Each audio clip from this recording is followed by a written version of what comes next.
সবচাইতে সহজ আর মজাদার ডেজার্টই হলো দুধ সেমাই। আর দুধ সেমাই কিন্তু রান্না যেমন সহজ আর খেতে কিন্তু অনেক মজা। দুধ সেমাই রান্না করার জন্য আমি চিকন লম্বা সেমাইগুলো নিয়েছি। তো আমি আমার পরিমাণ অনুযায়ী নিয়েছি। এখন সেমাইগুলো আমি খুব ভালো মতো করে ভেঙে নিচ্ছি। ভেঙে একদম ছোট করে নেব।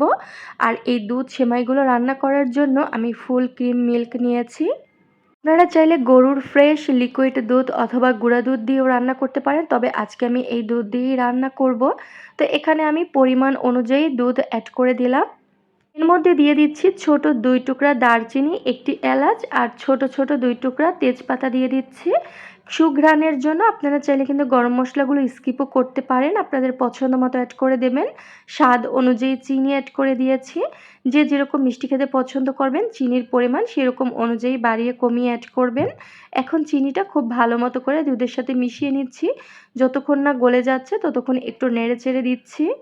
আর এই দুধটা কিন্তু খুব বেশি জাল দিয়ে ঘন করার প্রয়োজন নেই, কারণ এই দুধটা কিন্তু এমনিতেই ঘনই থাকে।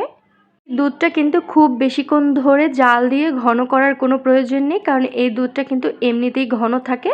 জাস্ট কিছুক্ষণ একটু জাল দিয়ে নিলেই হবে। চিনিটা গলে যাওয়ার আগ পর্যন্ত জাল দিয়ে যতক্ষণ না বলক চলে আসবে ঠিক ততক্ষণ একটু জ্বালিয়ে নিলেই কিন্তু হয়ে যাবে। আপনারা আপনাদের পরিমাণ অনুযায়ী অ্যাড করে দেবেন। আমি আমার পরিমাণ অনুযায়ী দুধ আর সেমাই নিয়েছি। তো দুধের মধ্যে যখন বলক চলে এসেছে তখন আগে থাকতে ভেঙে রাখা সেমাইগুলো দিয়ে দিচ্ছি। আর সেমাইগুলো আজকে রান্না করার জন্য আমি আর ভেজে নেব না, কারণ এই সেমাইগুলো কিন্তু এমনিতেও ভাজা থাকে। তবে আপনারা চাইলে কিন্তু ঘি দিয়ে ভেজে নিতে পারেন। আজকে আমি ভাজা ছাড়াই সেমাইগুলো সরাসরি রান্না করে নিচ্ছি। সেমাই রান্না করতেও কিন্তু খুব বেশি সময় লাগবে না, কারণ দুধ সেমাই খুব সহজে আর তাড়াতাড়ি রান্না করা যায়। আর যে গরম মশলাগুলো দিয়েছিলাম এই গরম মশলাগুলো আমি তুলে নিচ্ছি। আর এখন শেষ পর্যায়ে দিয়ে দেব ১ টেবিল চামচ পরিমাণ ঘি। ১ টেবিল চামচ পরিমাণ ঘি দিলেই কিন্তু হয়ে যাবে, খুব বেশি ঘি দেওয়ার দরকার নেই।